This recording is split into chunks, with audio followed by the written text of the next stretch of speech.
poser vos questions dans le fil des commentaires, dans le chat. Et aussi, on prendra un temps en fin de présentation pour répondre à vos questions. Donc voilà, donc le sommaire du webinaire, c'est dans un premier temps, on va vous présenter les enjeux liés au froid commercial, à l'éclairage et à la mobilité. Pourquoi ils ont mis en place des aides, du coup. Ensuite, on va aborder la thématique des aides financières de l'ADEME, les aides locales et nationales, avec des exemples d'investissement.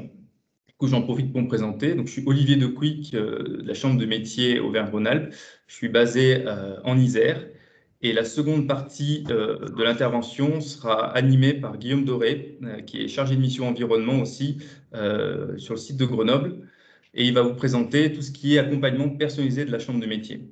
Voilà. Et en fin de présentation, on répondra à toutes les questions, on se partagera le travail. Donc le premier point, c'est tout ce qui est enjeu lié au froid commercial, à l'éclairage et à la mobilité. Pourquoi ils ont mis en place des aides? C'est parce qu'initialement, il y a eu une loi sur la transition énergétique pour la croissance verte avec des objectifs ultra ambitieux. Globalement, c'est réduire les gaz à effet de serre de 40% entre 90 et 2030. Et dans un second temps, ça va de pair, la réduction de la consommation énergétique finale de 50% entre 2050 par rapport à la référence 2012, avec un objectif intermédiaire qui est de 20% de réduction en 2030. Donc ça fait des délais relativement courts, il reste 9 ans, et des objectifs très très ambitieux. Donc évidemment, les pouvoirs publics se sont dit que les objectifs étaient ambitieux, mais qu'il fallait aussi, d'un autre côté, avoir aussi quelques aides. Pourquoi une telle loi et de tels objectifs? Alors, on connaît déjà tous plus ou moins les raisons. C'est parce qu'il y a une raréfaction des énergies fossiles. Ça fait plusieurs années qu'on nous en parle. Là, on est en plein dedans. Et ça va de pair aussi avec l'augmentation des tarifs. Du coup, l'objectif étant de consommer mieux en économisant l'énergie, tout en maîtrisant l'augmentation du prix des énergies. L'autre point, et là qui concerne toutes les entreprises, c'est si je réduis mes consommations, j'augmente ma rentabilité, ou en tout cas, je maîtrise mieux mes dépenses liées à mes consommations d'énergie, qui sont quand même une des dépenses principales dans les entreprises.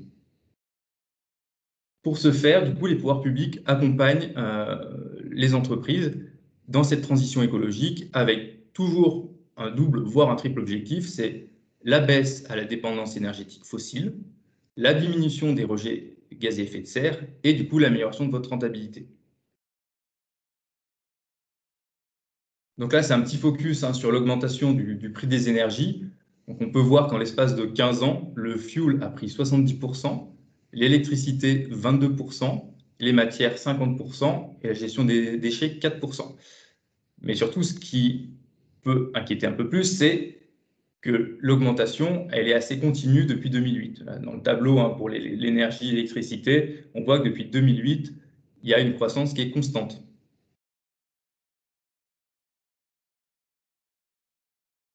Donc le premier point étant abordé, on va maintenant prendre en considération toutes les aides financières avec principalement les aides de l'ADEME qui s'appellent les aides tremplin, mais on verra aussi les autres aides qui soient locales ou nationales.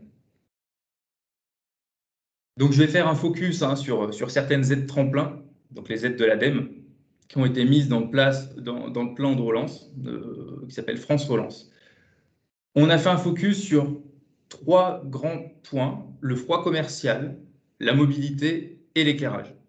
Donc le froid commercial, l'objectif, c'était de supprimer certains fluides frigorigènes qui ont fort potentiel de réchauffement global, qui s'appelle le PRG, et aussi améliorer tout ce qui est isolation des vitrines, éviter la déperdition du froid et consommer inutilement. La mobilité, c'est remplacer les véhicules les plus polluants par des véhicules moins émetteurs. Donc là, le parti pris de l'ADEME, ça a été de subventionner le GNV, c'est du gaz pour les véhicules, ou l'électrique. On rentrera plus en détail au fur et à mesure de la présentation. Pour la mobilité aussi, à prendre en considération, c'est toutes les ZFE qui sont mises en place dans une grande partie des villes de notre région. Et l'éclairage, enfin, donc c'est améliorer l'éclairage naturel. Ce qui coûte le moins cher, c'est de ne pas dépenser. Et quand on ne peut pas avoir accès à l'éclairage naturel de manière suffisante, c'est changer un éclairage moins performant pour un système plus efficient. Donc, globalement, hein, on va parler des LED.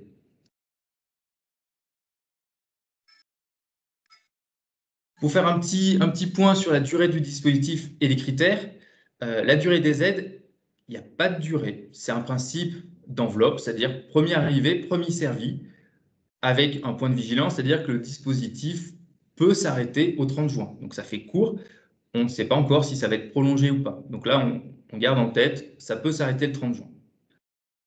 Si vous déposez votre dossier, ensuite vous avez 18 mois pour finaliser. Donc c'est quand même assez confortable.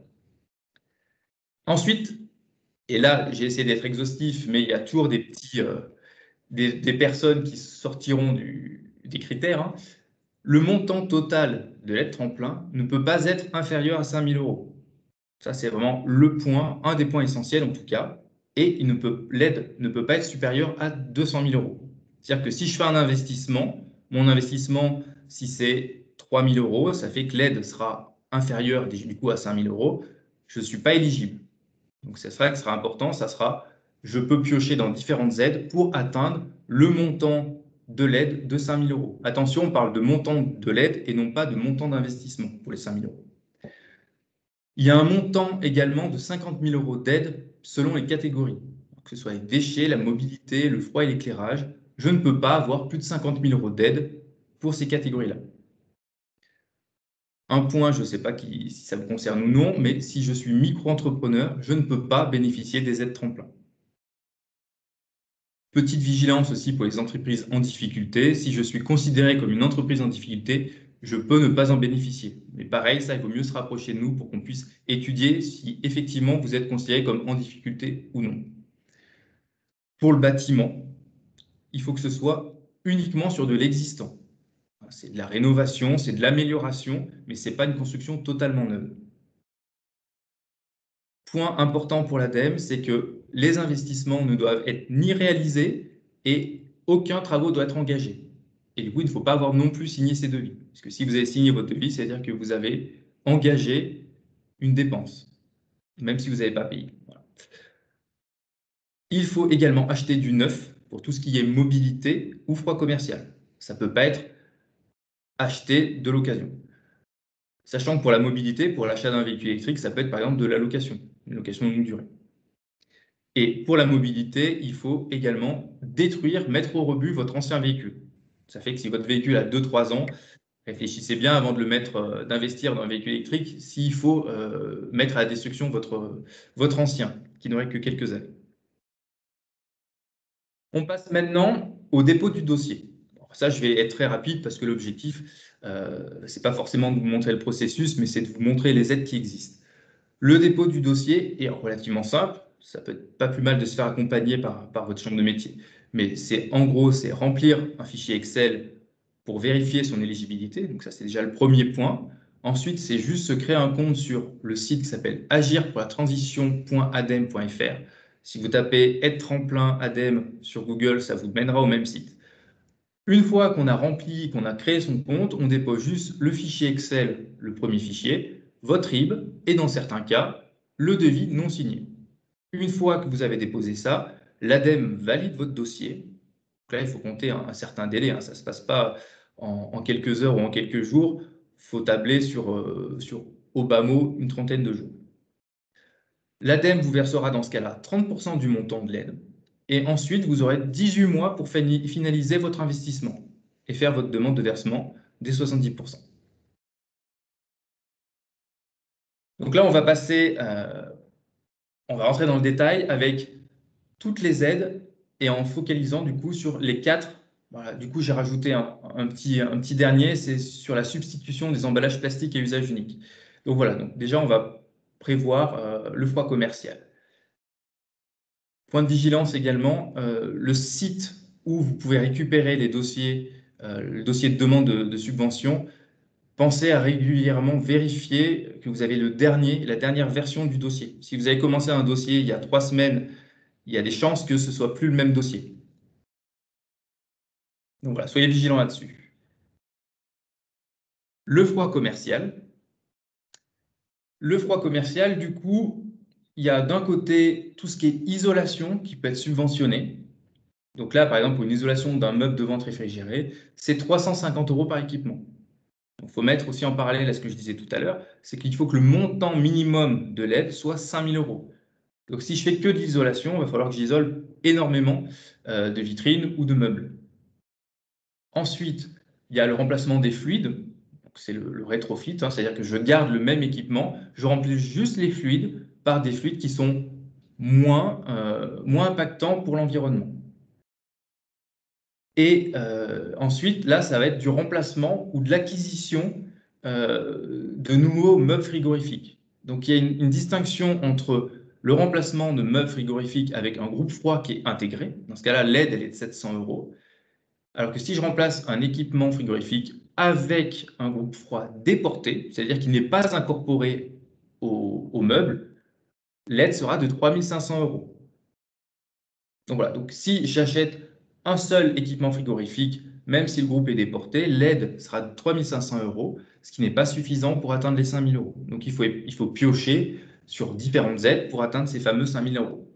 Et enfin, la dernière subvention qui peut exister, c'est l'installation de froid commercial centralisé au CO2 avec récupération de chaleur. Dans ce cas-là, l'aide, elle est de 20 000 €. Donc déjà, vous pouvez vous renseigner auprès de vos fournisseurs pour savoir ce qui est possible de mettre en place et ce qui est le plus pertinent pour votre usage. Qu'est-ce que vous allez y gagner en termes de réduction de consommation d'énergie, moins de déperdition de chaleur. Il faut que les meubles remplacés datent d'avant 2015. Voilà pour le froid commercial. Et là, je vais vous montrer un dossier qui a été réalisé dans une boucherie avec le remplacement de 2 vitrines frigorifiques et d'une chambre froide. Donc là, dans ce cas-là, je vous ai fait un petit récap. Il y a les 2 vitrines qui fonctionnaient avec un fluide frigorigène qui était le R404. Le nouveau va fonctionner au R134A, qui permet du coup, ce fluide-là permet d'avoir les aides de l'ADEME. Ensuite, il y avait la chambre froide avec un groupe déporté. Donc, les 3 investissements ayant un groupe déporté, l'aide est de 3 500 €, avec également, hein, si votre investissement c'est 3 500 €, l'aide ne sera pas nécessairement 3 500 €. Il y a un forfait, mais qui regarde aussi la totalité de l'investissement par rapport, ils prennent un pourcentage, c'est-à-dire que si l'investissement c'est 3 500 €, l'aide ne sera pas nécessairement 3 500 €. Voilà. Mais bon, dans ce cas-là, l'aide pour un prix global d'investissement de 28 000 €, l'aide prévisionnelle est de 10 500 €, ce qui est loin d'être négligeable. Pour l'éclairage, donc on va prendre ce qui, en général, est le plus utilisé et le plus demandé, c'est les luminaires avec un éclairage à module LED. Les critères, plus précisément, pour avoir droit aux 30 € de subvention par point lumineux, c'est que le module LED soit prééquipé avec une régulation en fonction de l'éclairage naturel et de la détection de présence. C'est-à-dire que si j'achète juste des ampoules LED, ça ne va pas fonctionner. Il faut que ce module soit équipé d'une régulation en fonction de l'éclairage naturel et qu'il fasse détecteur de présence aussi. Sachant que ça se règle pour avoir une durée d'éclairage qui ne nécessite pas forcément un mouvement toutes les 2 minutes, toutes les 5 minutes. Donc ça se règle. Donc les aides là, c'est 30 € par point lumineux. Si je veux investir dans l'augmentation de l'éclairage naturel grâce à des conduits de lumière, là, dans ce cas-là, ça serait 60 € d'aide. Donc je le redis, c'est pour une amélioration, c'est pour un remplacement, c'est pas sur un équipement neuf. C'est pas sur une construction neuve. La mobilité, donc là, il y a des aides assez diverses et variées. Donc pour l'alimentaire, ça peut être un remplacement d'un véhicule thermique par un véhicule électrique, qui soit léger ou qui soit une fourgonnette ou un fourgon. Ça peut être le remplacement d'un véhicule thermique par un véhicule au gaz naturel véhicule. Donc dans ce cas-là, pour le GNV, l'aide, c'est 4 000 €. Et pour le remplacement d'un véhicule thermique par un véhicule électrique, l'aide, elle va de 4 000 à 16 000 €. L'aide diffère selon le véhicule, selon la taille, selon le prix. Sachant qu'on peut cumuler également certaines aides pour un véhicule avec d'autres aides, les primes à la conversion notamment. Ensuite, il peut y avoir aussi des aides pour ce qu'on appelle le rétrofit, c'est-à-dire vous conservez votre véhicule diesel, vous changez toute la motorisation, vous virez votre moteur diesel pour y mettre des moteurs électriques et une batterie. Dans ce cas-là, l'aide pourrait être entre 10 000 et 24 000 euros selon le véhicule. Pour les alimentaires, il y a également la possibilité d'achat d'un groupe frigorifique électrique. C'est-à-dire que j'achète un véhicule neuf ou en tout cas qui a été immatriculé après le 1er septembre 2020, je peux décider d'installer un groupe frigorifique électrique en plus. Dans ce cas-là, il y aura une aide de 5 000 euros. Donc pour ce cas-là, par exemple, si j'ai juste cet investissement, j'atteins mes 5 000 euros d'aide. Dans ce cas-là, votre dossier est validé et c'est possible. Il y a également tout ce qui est vélo cargo électrique pour un usage professionnel. Donc dans ce cas-là, l'aide est de 2 500 euros. Voilà. Je ne vais pas parler de toutes les aides, parce que sinon, ça serait beaucoup trop long. Mais bon, sachez en tout cas qu'il y a un panel assez important d'aides et qu'il faut déjà voir votre besoin et voir aussi les montants dont vous pouvez bénéficier.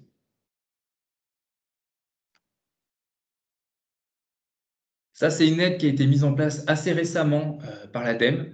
C'est uniquement pour la restauration et ça concerne la substitution des emballages plastiques à usage unique par l'utilisation d'emballages avec des matériaux recyclables.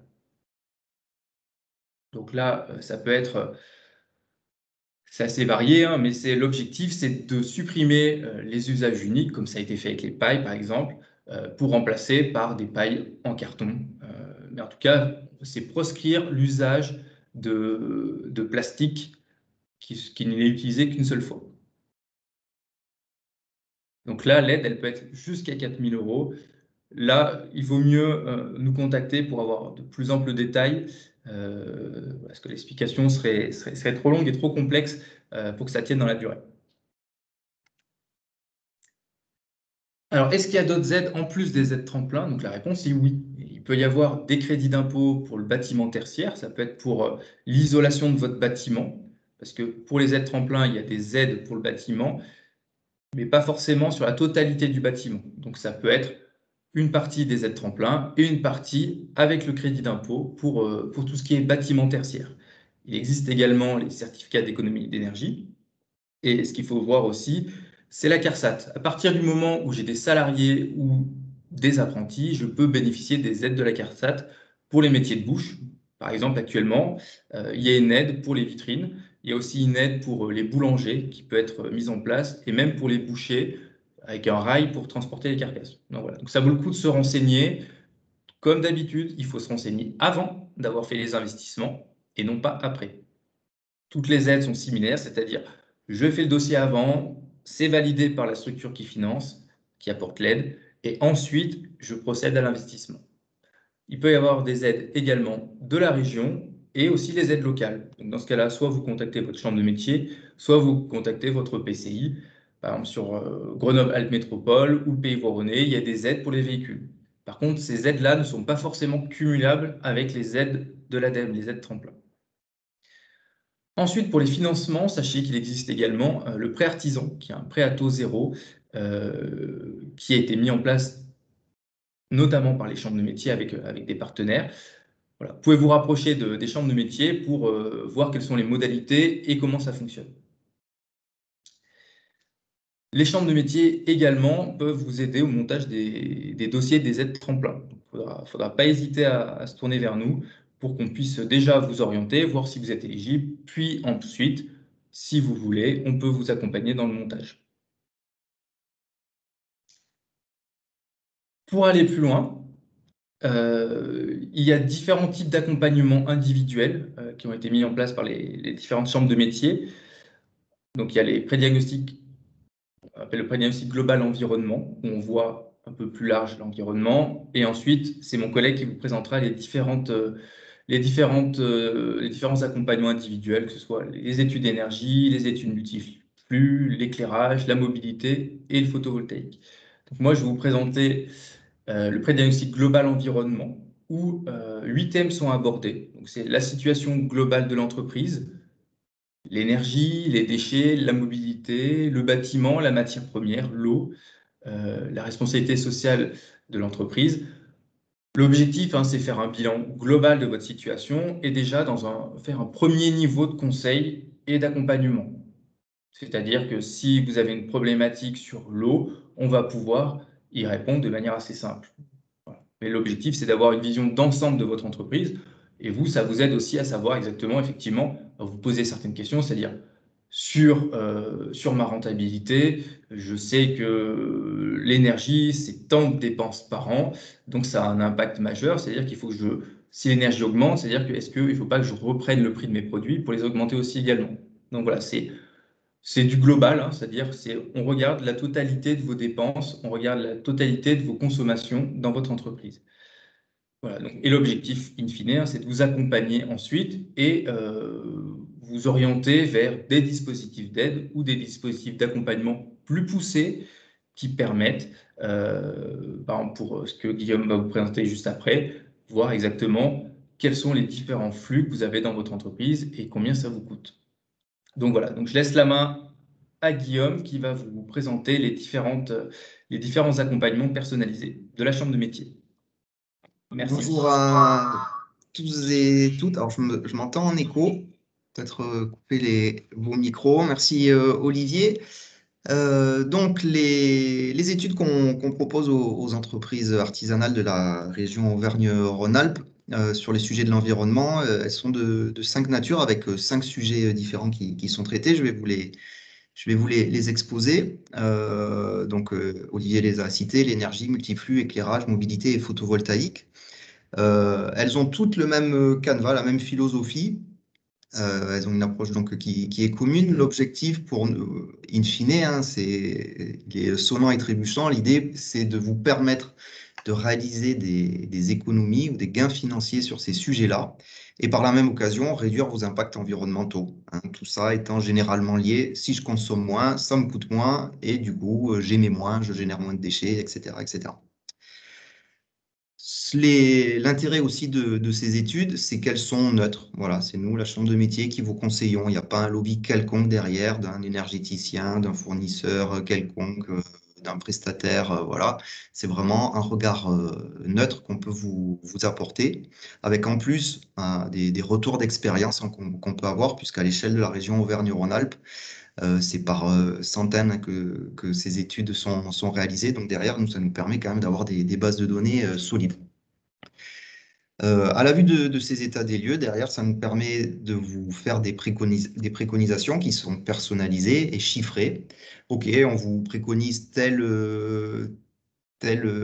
action, c'est bien beau, mais derrière, on vous dit aussi, ben voilà, un ordre de grandeur du coût que ça peut représenter pour le mettre en place et des économies que ça devrait générer.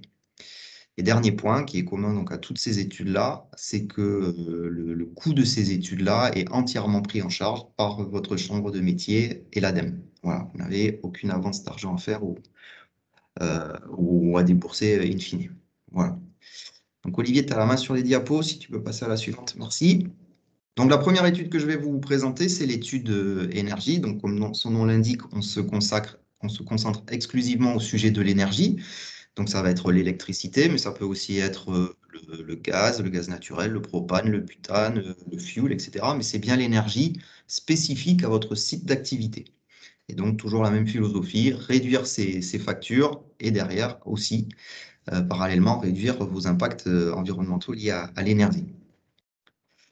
Donc on traite de différents éléments. D'abord, on regarde déjà votre contrat d'énergie ou vos contrats d'énergie, parce qu'ils ne sont pas forcément toujours adaptés, ou il peut y avoir aussi des offres d'énergie verte qui peuvent être moins chères que l'offre que vous avez actuellement. Donc on fait un panorama de ça. On regarde aussi, par exemple, pour l'électricité, la puissance souscrite que vous avez, est-ce qu'elle est bien adaptée à vos besoins?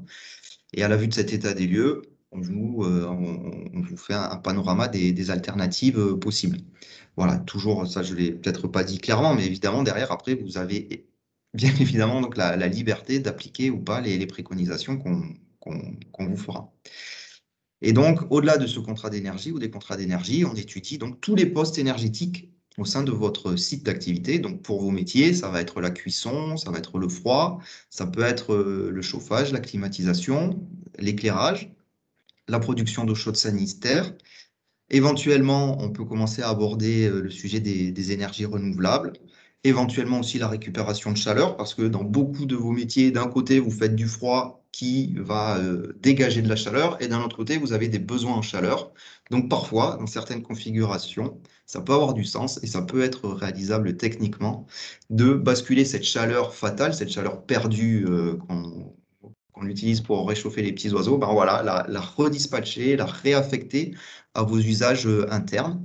Généralement, on récupère cette chaleur pour chauffer de l'eau que vous utilisez derrière, soit pour être réinjecté dans le process, soit pour le nettoyage, etc. Donc, tout ça est fonction de votre situation. Il y a des métiers pour lesquels ça s'y prête plus que d'autres. Voilà. Donc ça, c'est l'ensemble des thèmes, des sujets qui sont étudiés dans le cadre de ces études énergie. Et à droite, j'ai mis quelques graphiques que j'ai extraits d'études qu'on a pu réaliser pour essayer de donner un peu de concret et d'illustrer les points qu'on analyse dans ces études. Alors, ce n'est pas forcément peut-être très visible, mais en haut, c'est un graphique qui montre l'évolution du prix en bleu de l'électricité depuis 2011 dans ce cas-là, et puis en vert, pardon, je crois que c'est le gaz naturel. Alors le graphique est un peu écrasé là, mais pour beaucoup de métiers de l'alimentaire, tout à l'heure Olivier citait une augmentation de 22% de l'énergie, je crois, sur 10 ans. Pour les métiers de l'alimentaire, on est même au-delà, on est plutôt sur une moyenne de 50%. Et voilà, donc ça permet ces états des lieux de mettre en perspective tout ça, de vous situer par rapport à ces augmentations des coûts de l'énergie. Vous situez aussi, c'est le graphique du milieu, par rapport aux moyennes de la profession. Alors là aussi, c'est pas toujours, c'est pas parfait toujours comme comparaison, puisque chacun a ses réalités. Cela dit, il y a des indicateurs qui, comme le chiffre d'affaires, peuvent parfois, quand on ramène les consommations d'un site à son chiffre d'affaires, par exemple, en boulangerie, on a quand même une assez bonne idée pour évaluer si la facture d'énergie est à un montant correct ou si elle n'est pas trop élevée. Ou parfois, il y a des bonnes surprises. On est parmi les bons élèves. On a déjà bien optimisé ce poste-là. Et puis le graphique d'en bas qui est vraiment pas lisible, c'est pour illustrer les estimations qu'on fait. On estime aussi vos consommations par poste qui permet là aussi de se rendre compte des enjeux. Par exemple, là, en vert de mémoire, c'est la cuisson au gaz qui représente dans le cas de cette étude les 2 tiers des consommations du site, alors qu'à droite, c'est un graphique qui représente ce que ça coûte à l'entreprise sur sa facture d'énergie, c'est qu'un tiers. Parce que le gaz est beaucoup moins cher que moitié moins cher que l'électricité. Voilà, donc ces études permettent de remettre à plat les choses pour derrière avoir une vision claire et pouvoir faire des choix éclairés. Donc ça, c'était l'étude énergie. Maintenant, l'étude multiflux. Alors, elle est basée toujours sur le même principe. Je vais moins détailler, mais c'est la même philosophie. À la différence qu'on étudie donc toujours le poste énergie, mais à ce poste-là, en parallèle de ce poste-là, on étudie aussi les postes eau, les postes déchets et les postes achats. Donc derrière, ça peut être voilà, sur les déchets par exemple, c'est éventuellement trouver une nouvelle filière d'élimination de vos déchets qui serait plus vertueuse d'un point de vue environnemental et qui vous permettrait peut-être aussi de réaliser des économies sur ce poste-là. Ça peut être aussi trouver une solution pour que ce qui est actuellement un déchet ne soit plus un déchet, soit parce que vous pouvez le réutiliser en interne. Alors il y a certains outils, certaines solutions qui sont possibles, notamment pour les cartons. Ou alors des systèmes de consignes aussi. Olivier a commencé à en parler tout à l'heure. Enfin, c'était pas forcément sur les consignes, c'est la réutilisation, mais enfin, tout ça peut être lié. Donc voilà aussi, le sujet des consignes peut être abordé dans le cadre de ces études. Donc, peut-être dire que effectivement, nous, on a un canevas pour essayer de balayer l'ensemble des sujets, mais toutes ces études-là sont adaptées, c'est du sur-mesure pour chacune de vos situations. Donc, un sujet peut être traité davantage qu'un autre selon vos besoins, selon votre réalité. Voilà. Donc ça, ce sont les études multiflux qui concernent donc énergie, eau, déchets et les achats. Non, très bien, merci Olivier, c'était bon. Et la troisième étude que je vais vous présenter, c'est l'étude éclairage. Et il s'agit là de l'éclairage de votre lieu de vente. Donc l'idée, c'est comment optimiser votre éclairage, d'une part pour réduire ses consommations, mais le poste éclairage pour la partie vente n'est pas toujours un poste significatif dans vos charges. L'angle qui est pris, c'est plutôt de dire, en améliorant votre éclairage, vous allez quand même réduire vos consommations, donc réduire l'impact sur l'environnement, mais ça va surtout vous permettre de mieux mettre en valeur votre lieu, de mieux mettre en valeur vos produits et derrière, du coup, on l'espère, d'améliorer vos ventes. Voilà, parce que l'éclairage, c'est pas très compliqué, mais là aussi, il y a quelques bases à avoir. Par exemple, vouloir éclairer un lieu de vente de façon très importante et homogène sur l'ensemble du volume, bah, c'est une fausse bonne idée. Donc, il faut éclairer en priorité certains produits ou éventuellement l'ensemble des produits, mais que les produits. Ça sert à rien d'éclairer le sol, par exemple. Ça peut même avoir un effet contre-productif par rapport à la mise en valeur des produits. Donc voilà, il y a certaines règles à respecter. Il y a des températures de couleur, des niveaux d'éclairement, il y a des indices de rendu de couleur. Enfin, il y a différentes caractéristiques qui sont liées à l'éclairage, qui sont fondamentales pour la bonne mise en valeur de vos produits et de votre lieu de vente. Donc tout ça est regardé. Dans le cadre de cette étude, il y a même une simulation en 3 dimensions qui est faite. On simule votre situation actuelle avec deux possibilités. C'est ce qu'on voit en bas de la diapo à droite, avec aussi un système en fausse couleur qui permet de voir là où il y a beaucoup de lumière, là où il y a moins de lumière. Donc on fait ces simulations en 3D de l'existant, et puis ensuite une simulation avec les préconisations qu'on vous fait pour que vous puissiez prendre la mesure de l'incidence que ça a et de l'intérêt que ça a pour vous. Voilà, et c'est des études. Alors tout à l'heure, je n'ai pas cité des chiffres, mais je reviens un peu en arrière là-dessus. Mais pour les études énergie, vraiment 10% d'économie suite à une étude énergie, c'est vraiment voilà, c'est classiquement, on y arrive sans trop de difficultés. Les études multiflux, c'est plus complexe, il y a plein de paramètres, mais dans bon nombre de cas, on peut être dans ces ordres de grandeur aussi. Les études d'éclairage aussi sur le poste. Là, le poste éclairage, on peut avoir des économies qui sont quand même beaucoup plus importantes grâce au LED de l'ordre de 50% sans trop de difficultés, avec en plus un gain sur la mise en valeur des produits et du lieu qui est, voilà, qui est très bon. Voilà, ça c'est les études éclairage. Et ensuite, on a donc les études mobilité. Euh, donc ça concerne vos déplacements liés à votre activité. Donc là, on peut étudier différents sujets relatifs à votre activité, à vos déplacements d'activité. Cela dit, dans les faits, le sujet central, le sujet majeur qu'on retrouve dans 95% des études, est le sujet de la motorisation électrique ou des véhicules GNV et d'identifier quelles sont les incidences dans votre quotidien de ces motorisations-là, incidences et gains financiers, est-ce que ça implique, est-ce que c'est adapté à votre quotidien. Et là, toujours pareil, avec la volonté de vous apporter un regard extérieur, parce qu'il est possible que si vous alliez taper à la porte d'une marque ou d'une autre, ils vous feront la promotion d'une motorisation plus que d'une autre, sans que vous ayez forcément la possibilité d'avoir les éléments de manière neutre. Donc c'est vraiment notre volonté dans le cadre de toutes ces études-là. Donc voilà, donc l'électrique et le GNV sont généralement le sujet qui est traité dans le cadre de ces études. Cela dit, d'autres sujets peuvent être traités selon votre situation. Les vélos cargo, les triporteurs électriques sont aussi un sujet pour bon nombre d'entreprises de l'alimentaire. L'éco-conduite aussi est un sujet. Alors là, on n'est pas sur l'outil en lui-même de déplacement, mais sur son comportement. Là aussi, il y a un sujet. Pour avoir eu la chance de faire une formation sur l'éco-conduite, on peut partir avec des a priori, être sûr qu'on fait bien, parce qu'en plus, probablement que éventuellement nos parents ou notre entourage nous a dit que c'était comme ça qu'il fallait faire, donc c'est bien ancré en nous. Et ben voilà, ben c'est pas toujours le cas. Donc ça aussi, l'éco-conduite, ça peut être un sujet avec là aussi des gains à la clé qui sont significatifs. Euh, et ça peut être, selon la taille de l'entreprise, dès lors qu'on a des salariés, une petite flotte de véhicules dans certains cas, ça peut avoir tout son sens. C'est pas exclusivement ce cas-là, mais ça a d'autant plus de sens quand l'entreprise plus l'entreprise est grande. Voilà, donc ça c'était l'étude mobilité.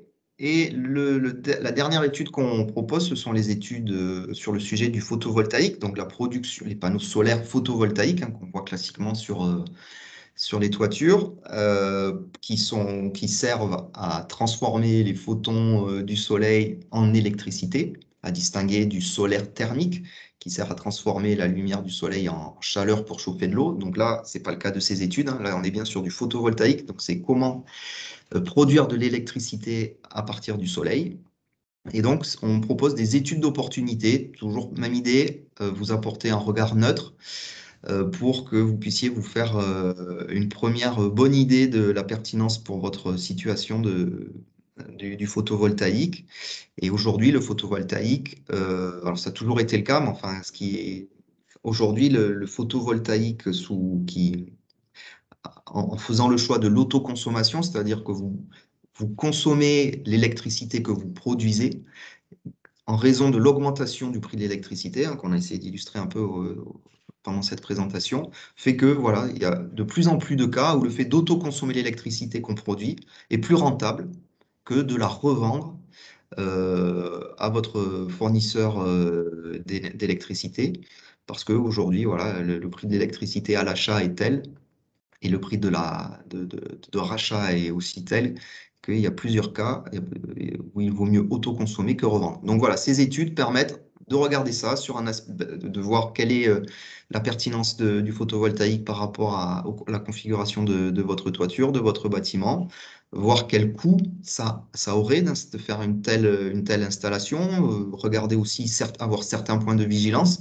On n'installe pas ça n'importe où, n'importe comment. Il faut que la charpente ait une certaine résistance. Enfin, bon, il y a certains points clés comme ça à regarder. Il y a des points faibles aussi sur une installation. Les onduleurs ont une durée de vie limitée qui peuvent représenter un coût important aussi sur la durée de vie de l'installation. Donc voilà, tout ça est analysé. Tout ça est rendu objectif, chiffré, pour que vous puissiez avoir une idée du temps de retour sur investissement et voir si ça vaut le coup de creuser la question ou pas. Voilà, ça c'était la dernière étude que je voulais qu'on souhaitait vous présenter, qui sont proposées à l'ensemble des entreprises artisanales de la région Auvergne-Rhône-Alpes, où que vous soyez en Auvergne-Rhône-Alpes. Un chargé de mission environnement énergie sera en mesure de vous proposer l'une ou plusieurs enfin, l'étude que vous souhaitez. Voilà. On arrive au temps des questions. Donc, a priori, dans le chat, je n'ai pas vu de questions. Donc, ce qu'on vous propose, c'est vous avez la possibilité de lever la main en haut là pour prendre la parole et on vous la donnera au fur et à mesure pour répondre à vos questions.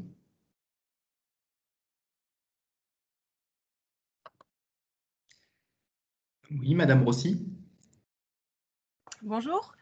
Moi, je voulais juste savoir, parce que nous sommes seulement locataires des murs de notre commerce, je voulais savoir si les aides par rapport si on doit changer la vitrine ou la porte, enfin pour l'isolation, est-ce que les propriétaires des murs peuvent en bénéficier ou c'est vraiment lié à l'entreprise? C'est lié à l'entreprise. Par contre, si vous avez une SCI et que vous, en tant qu'entreprise, vous louez à votre SCI, ça peut fonctionner également. Non, nous, c'est vraiment un propriétaire à part. D'accord, non, c'est l'entreprise qui en bénéficie. D'accord, merci.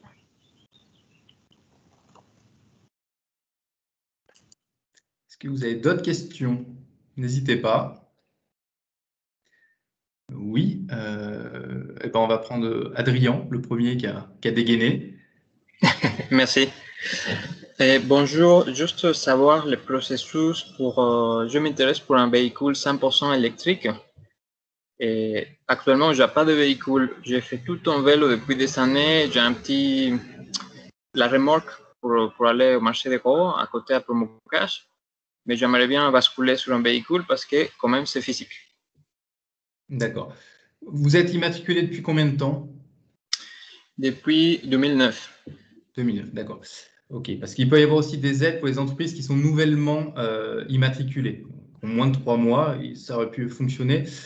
Pour l'achat du véhicule électrique, pour les aides tremplin, en tout cas, il faut que ce soit un remplacement d'un ancien véhicule. Par contre, il peut y avoir d'autres aides sur d'autres territoires. Je pense à la métro ou Pays Voironnais, où là, il y a des aides qui ne sont pas forcément corrélées au fait de se débarrasser d'un ancien véhicule. D'accord. Voilà. Okay. Après, le mieux, ça peut-être qu'on prenne un rendez-vous et qu'on en discute pour voir ce qui pourrait rentrer pour vous, ce qui pourrait fonctionner pour vous. Merci. Voilà, il y aura mes coordonnées à la fin. Hop, je peux les mettre d'ailleurs maintenant. Voilà. Ensuite, c'était, je ne sais plus qui a levé la main en deuxième, mais allez-y, vous pouvez prendre la parole. Oui, bonjour. Alors moi j'ai acheté un bâtiment à titre privé qui jouxte mon magasin de boucherie et je souhaite le rénover. Donc je voulais savoir pour les aides si j'avais droit à tout ça ou pas du tout. C'est un peu à titre privé et un peu sur l'entreprise. Alors, c'est par rapport à l'entreprise, il y aurait une partie qui serait consacrée à l'entreprise, c'est ça? Oui, tout à fait. Et est-ce que c'est lié à une augmentation de l'activité de l'entreprise? Oui. D'accord. Parce que pour les aides tremplins, il faut que ce soit pour l'entreprise, mais pas forcément un nouveau bâtiment qui est lié à une augmentation de l'activité, par exemple. Par contre, il peut y avoir d'autres aides que les aides tremplins pour le bâtiment. Je ne sais pas, Guillaume, si au niveau du crédit d'impôt notamment. Effectivement, c'était ma question. Il faut les deux bâtiments, qui est propriétaire des bâtiments? Est-ce qu'il y a le deuxième bâtiment qui jouxte votre local professionnel, il est loué ou payé à titre d'une entreprise ou en tant que particulier? L'achat à titre particulier et après ça sera location au niveau de ma boucherie, quoi. D'accord. Je louerai le bâtiment avec la boucherie. Et là, c'est pas une SCI là? Eh ben, c'est ce que je vais faire. Je vais créer une SCI. Ouais. Ok, donc il faut regarder dans le détail. Donc du coup, si c'est à voir quel est le montage vis-à-vis de la SCI, et dans ce cas-là, l'aide de tremplin pourrait être, Olivier, je ne suis pas spécialiste, mais pourrait être sollicité. Si ce n'était pas le cas, en tant que particulier, vous pouvez bénéficier aujourd'hui d'aide en tant que particulier avec le crédit d'impôt, notamment, enfin pas le crédit d'impôt, ma prime rénov désormais. Et là, pour avoir les conditions, hein, à titre de particulier, là, il faut aller sur le site FAIR, qui sont les espaces info-énergie qui sont là pour conseiller les particuliers et les aides spécifiques aux particuliers. Donc le site FAIR, c'est FAIRE. .fr, et là vous aurez la possibilité d'avoir un conseiller, à l'image de ce que Olivier et moi sommes, mais dédié aux particuliers. D'accord. Et donc comme je vais agrandir un peu, donc où c'est que je suis actuellement? Si par contre là je fais des travaux, tout ça, j'aurai le droit des aides. Si je change des vitrines, tout ça là. Ah oui, oui. Ah oui, pour les vitrines, il n'y a aucun souci, oui. Voilà. Okay. Enfin, il y a certaines conditions à respecter que Olivier a commencé à vous lister, mais en tout cas, sur le principe, oui. Okay. Et pareil, pour les vitrines, il faut que ce soit un remplacement, c'est-à-dire qu'il y a, pour une vitrine avec un groupe réfrigéré externe, déporté, c'est 3 500 €, mais c'est en remplacement d'une ancienne vitrine. C'est pas sur j'achète une vitrine sans remplacement. Voilà. Et ça serait un remplacement. D'accord. Le mieux, ça sera qu'on s'appelle et qu'on fasse le point. Ok, ça marche. Merci. Alors, ensuite, je ne sais pas qui était l'autre personne. Allez-y, hein, vous pouvez prendre la parole. Oui, bonjour. Bonjour. J'avais une question. Voilà, j'ai un projet de labo magasin neuf et je voulais voir si, à double question, s'il y avait des aides par rapport à tout ça et surtout savoir si on pouvait être épaulé par rapport à l'étude. Vous avez parlé de la lumière dans le magasin, vous avez parlé de récupération de chaleur sur le froid. Voilà, c'est un peu ma question. Si on pouvait être épaulé par la Chambre des métiers sur la construction de bâtiments neufs, en fait. Alors, sur la construction, c'est vrai que ça, je ne l'ai pas précisé. Les études sont rarement adaptées, donc il faudrait voir. Ça n'empêche qu'on peut, à minima, vous donner déjà, vous faire échanger sans que ça prenne forcément, ce soit forcément formalisé sous une des études que je vous ai présentées. On peut déjà vous donner des éléments sur l'éclairage, etc. Et puis échanger avec vous au fur et à mesure que vous montez votre projet de construction. Mais c'est vrai que toutes les études qu'on propose se basent sur l'expérience du site de l'entreprise. D'accord. Donc ça, c'est pour la partie études. Cela dit, c'est pas pour ça qu'on ne peut pas vous renseigner et vous accompagner, mais ça prendra pas forcément la forme d'une étude que j'ai présentée. Mais j'aimais beaucoup votre côté un peu neutre comparé à une entreprise qu'on embaucherait pour justement bénéficier et puis optimiser ces futurs locaux, quoi. Ouais. Sachant que pour la construction, alors ça répond pas à tout, mais il y a déjà un premier garde-fou avec la réglementation thermique qui impose, vous aurez probablement un architecte, ou du moins au final, Ouais. vous aurez un document à remettre à la mairie pour le permis de construire qui doit indiquer dans quelle mesure vous avez pris en compte la performance énergétique du bâtiment. Et il y a un minimum à justifier, un minimum qui n'est pas négligeable, enfin on dit minimum, mais voilà, qui dit que le bâtiment est quand même performant. Le bâtiment est performant.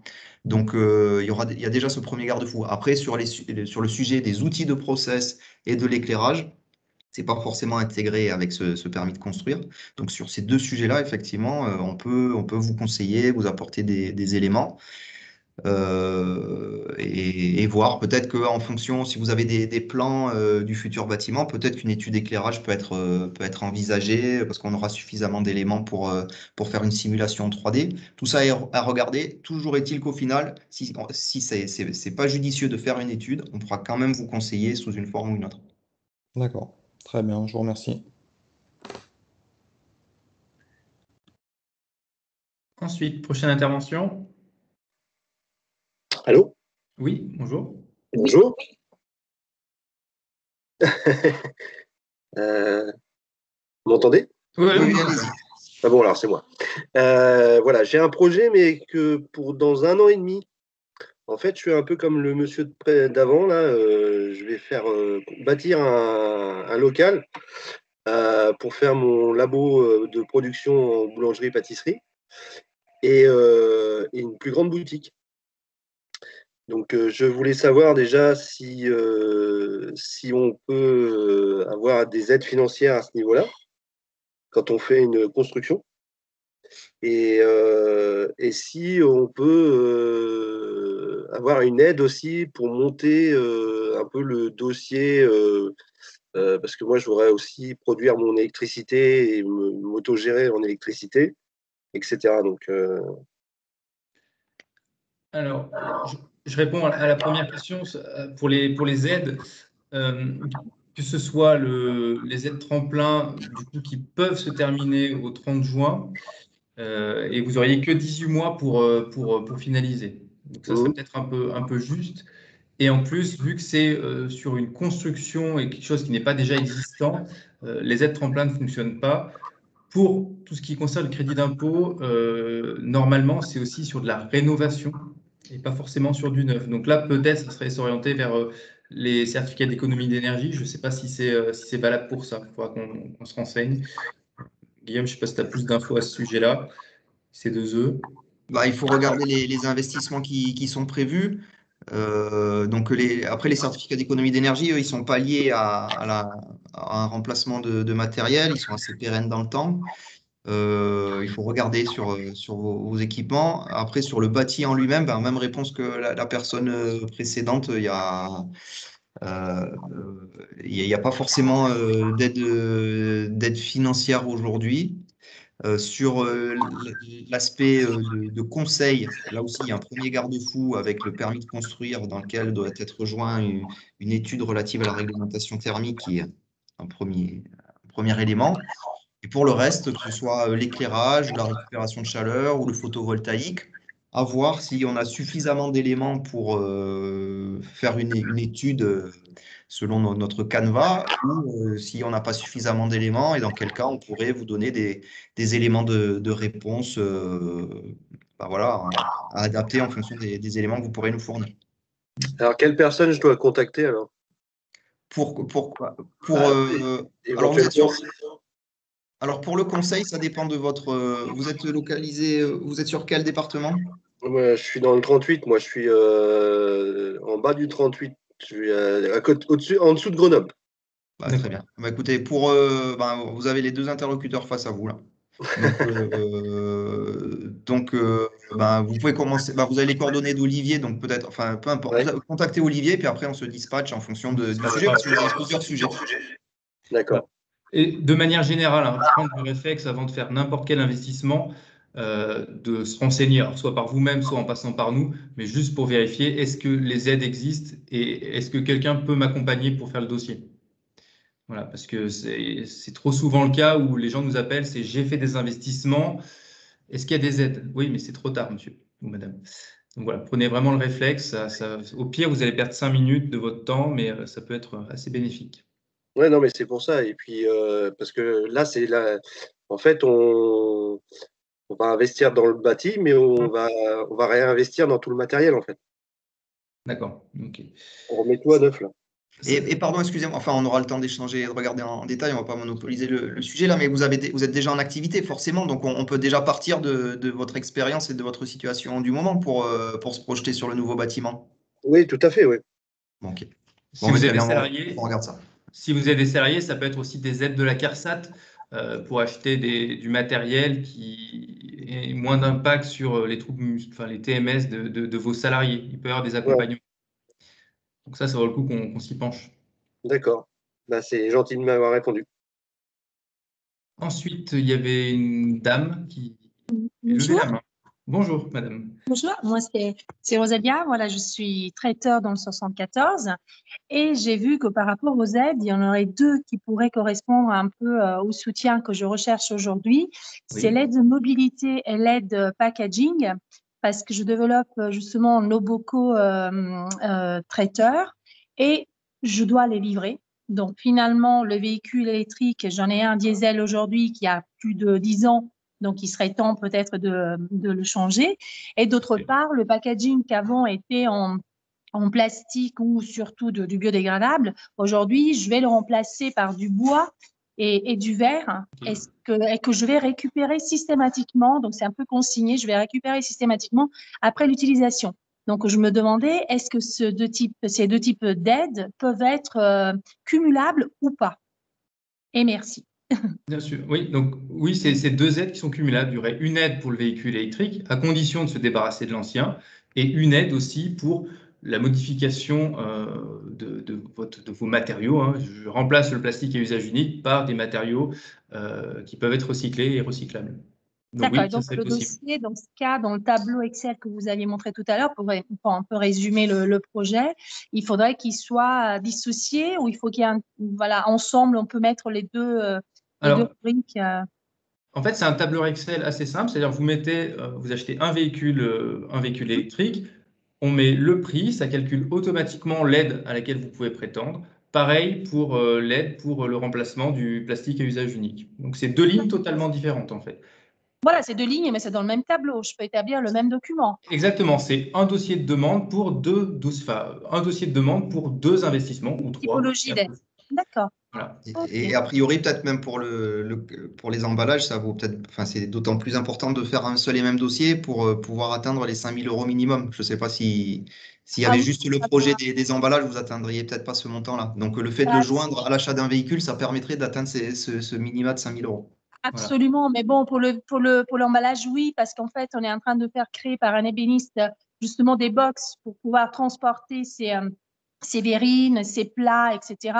Donc, si le coût, il est beaucoup plus important que ce qu'on imaginait au départ. Donc, finalement, il y a de quoi faire, je pense, pour atteindre des budgets qui sont éventuellement au minimum. Donc, bon, mais ça vaut.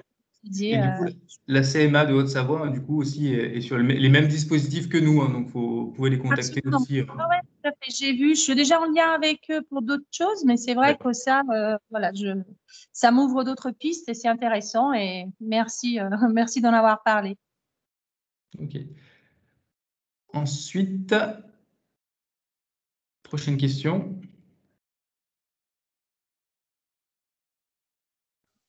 Bonjour, c'est Adrien à l'appareil. Je ne sais pas si c'était à moi. Allez-y. Oui, allez-y. Ensuite, on reprendra Madame Rossi. Merci. C'était juste pour savoir si il serait envisageable d'installer des photovoltaïques dans mon local commercial. Je suis orienté plein pot au soleil et on est en rez-de-chaussée et j'ai la SCI, propriétaire du mur. Également, j'ai la Jacobine tout en haut du bâtiment, peut-être c'est jouable à niveau du toit.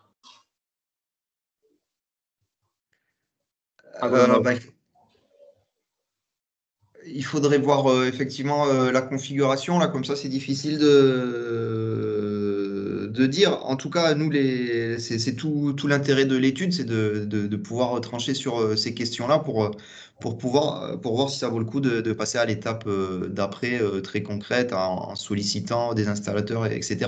Il faudrait réaliser une étude pour mesurer ça. D'accord. Donc, je prends rendez-vous avec vous. Alors, si vous êtes sur l'Isère? Oui, à Grenoble. Bah, parfait. Ok. Parfait. Merci beaucoup. Voilà. Ensuite, Madame Rossi, à vous la parole. Oui, merci. Alors du coup, vous avez dit tout à l'heure que les dossiers devaient être faits avant le 30 juin, qu'on avait 18 mois pour faire la réalisation. Par contre, donc nous, on va rénover notre magasin. Actuellement, on en est juste au stade de consulter les architectes. Donc, rien n'est finalisé. Si on veut faire aussi l'étude d'éclairage que vous proposez, enfin, le temps qu'on fasse le dossier archi et l'étude d'éclairage, d'ici le 30 juin, c'est impossible. Est-ce qu'on peut, par exemple, monter un dossier sans éléments financiers? Voilà, comment ça se passe par rapport à ça pour le montage du dossier? Ce qui est important, c'est de monter un dossier. Par exemple, si c'est sur l'éclairage, ça peut être vous achetez tant de modules LED pour le magasin ou d'autres investissements. Le plus important, c'est déjà d'atteindre les 5 000 € d'aide versée par l'ADEME. Et après, l'ADEME, ce qu'ils vont vérifier, eux, c'est est-ce que vous avez respecté votre engagement? C'est vous achetez tant de modules LED, tant que ça dépasse les 5 000 € d'aide, ça fonctionnera. C'est-à-dire que qu'il y en ait 60 ou 58, 59, ça ne va pas changer la donne.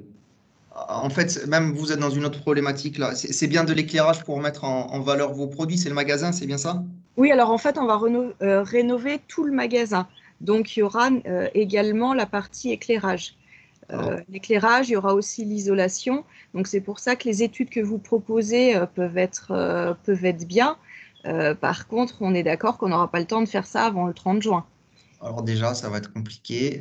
Par contre, alors après, pour l'isolation, déjà, on n'a pas forcément besoin de faire une étude coûte que coûte. Je peux déjà vous donner des premiers éléments. Et d'ailleurs, je pense que ce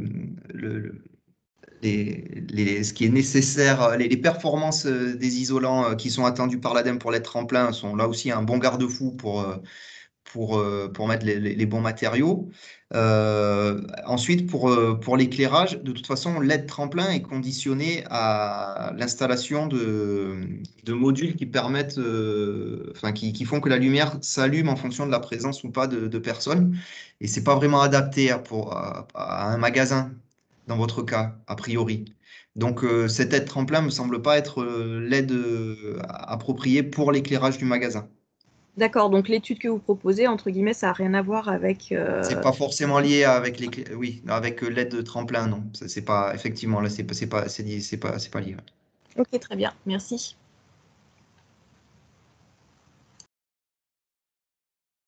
Pas d'autres questions? Bon, bah écoutez, on a respecté à peu près le timing. Je vous remercie tous pour votre présence et puis n'hésitez pas à nous contacter si vous avez des besoins ou si vous avez des questions complémentaires. Voilà, bon après-midi à tous. Au revoir. Merci, au revoir. Merci.